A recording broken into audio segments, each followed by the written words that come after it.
bakristo nimuze mutangare nihagira bamwe bakigoyagoya mu kwemera kwabo bakabona nka twebwe abakristo dusanganira dushengerera umusaraba wa Kristo bakabinebagura ngo dusenga ibigereranyo canke ngo ni nk'ibiheko, ariko tweho tuba turiko turasenga uwawubambwe ko ku bwacu dukurikiza rya jambo rivuga riti bazokwihweza uwo basogose, Yohana 19:37.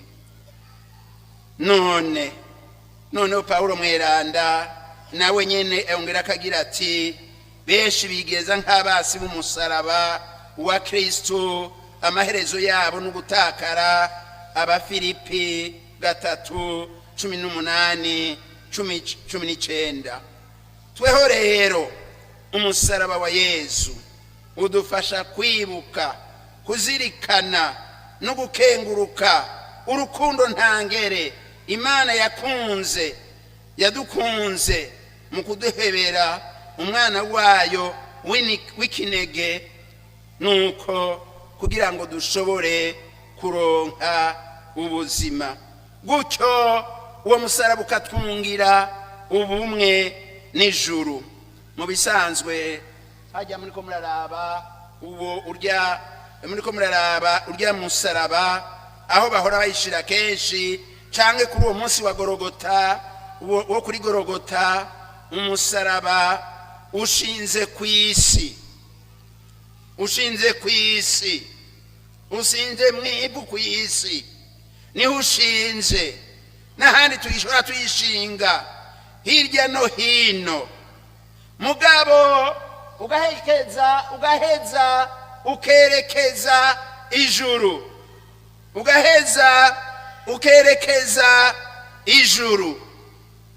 ukerekeza kw'ijuru, ukaba gutyo ikimenyetso c'ubumwe budacika bwabo kw'isi bafitaniye n'uhangamye mw'ijuru.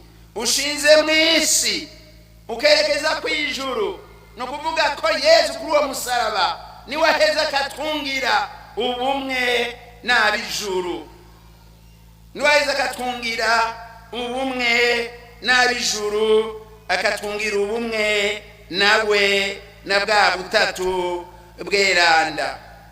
Ajya amaboko nayo mubona ashanje, ajya mu maboko nayo mubona ashanje y'umusaraba, akaba ikimenyetso c'uko Yesu ahamagarira.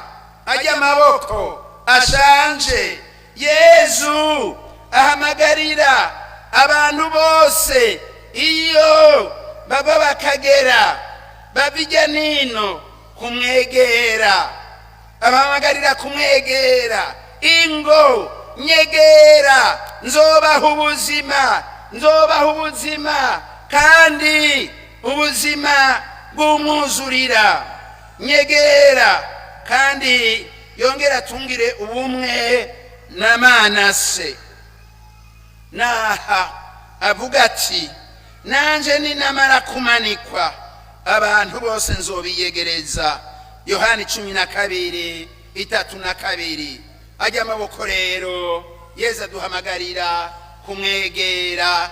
Twese dushoboye kumwegera, twese turaheza tugaca twegerana hagati yacu, tugaheza tukaba umwe. Abo twashoboye gusangira igisabisho ejo n'igiteramo ejo, narabibukije yuko amagorwa y'isi, umuryano uri kw'isi, amahoro abura kw'isi, nuko abantu bategera Yesu Kristo, batemera ngo abegeranye abakize ca gicumuro c'inyanduruko c'abavyeyi bacu ba mbere carandagata. Hanyuma abantu rero kubera ico gicumuro bagaheza bagasubiranamwo, hakaba urwango, hakaba ubwicanyi, hakaba akarenganyo, hakaba amabi yose ashoboka nuko akaba amabi yose ashoboka. Nta wundi rero ashobora kudukura n'umwe kuri iyi si, muri ayo magorwa, muri iyo mpengamiro mbi, atari uwo yabambwe ku musaraba. Ufise amatwi yo kumva niyumve. Tugira amahoro ya Kristo.